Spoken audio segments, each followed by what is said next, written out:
¿Ardiendo en llamas desde adentro? La combustión espontánea humana. En 1982, en Londres, Ginny Saffin, una mujer ardió en llamas mientras estaba sentada en una silla de madera, en la cocina de su casa. Su padre, que estaba sentado cerca, vio un destello luminoso. Al girarse hacia Ginny, observó que estaba envuelta en llamas, pero Ginny no gritaba ni se movía. En el caso anterior, la víctima no estaba sola en casa cuando sucedió el incidente, pero en muchos casos, las víctimas sí estaban solas. Los fuegos fueron intensos y rápidos, consumiendo los cuerpos en cuestión de minutos.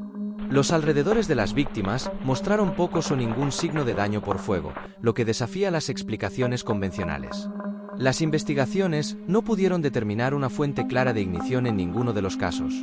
La combustión espontánea humana es un tema intrigante y misterioso, que ha capturado la imaginación de muchas personas a lo largo de la historia. La combustión espontánea humana, ¿mito o realidad? ¿Qué es la combustión espontánea en el cuerpo humano?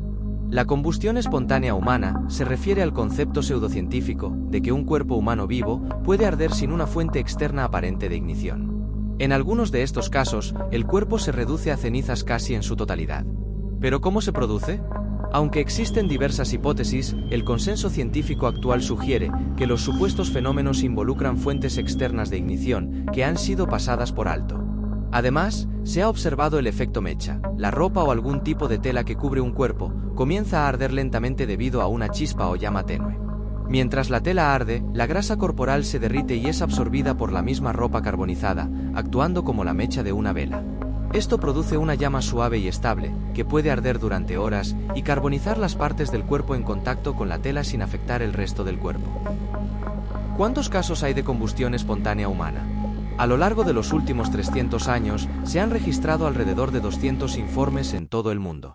Sin embargo, es importante señalar que muchos de estos casos pueden explicarse mediante factores como la presencia de fuentes de ignición inadvertidas y el efecto mecha.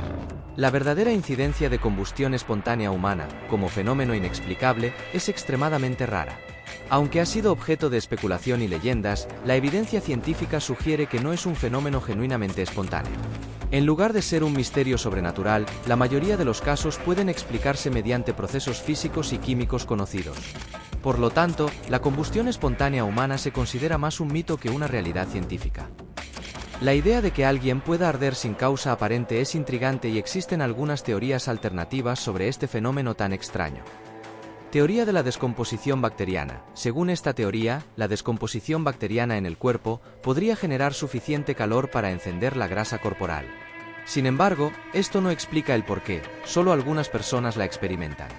Teoría de la acumulación de gases inflamables. Algunos sugieren que la acumulación de gases inflamables, como el metano, en el cuerpo, podría ser la causa. Sin embargo, no hay evidencia sólida que respalde esta idea. Teoría eléctrica. Se ha propuesto que la electricidad estática o la actividad eléctrica anormal en el cuerpo podría desencadenar la combustión. Sin embargo, esto sigue siendo especulativo. Teoría de la energía psíquica. Algunos creen que la energía psíquica o emocional intensa podría provocar dicha combustión. Sin embargo, esta idea carece de base científica. En última instancia, ninguna de estas teorías ha sido ampliamente aceptada o probada. La combustión espontánea humana sigue siendo un enigma sin una explicación concluyente y objeto de debate a lo largo de la historia. Déjame un comentario. Si te ha gustado, no te olvides de darle un like y suscribirte al canal. Un saludo y nos vemos en el próximo vídeo.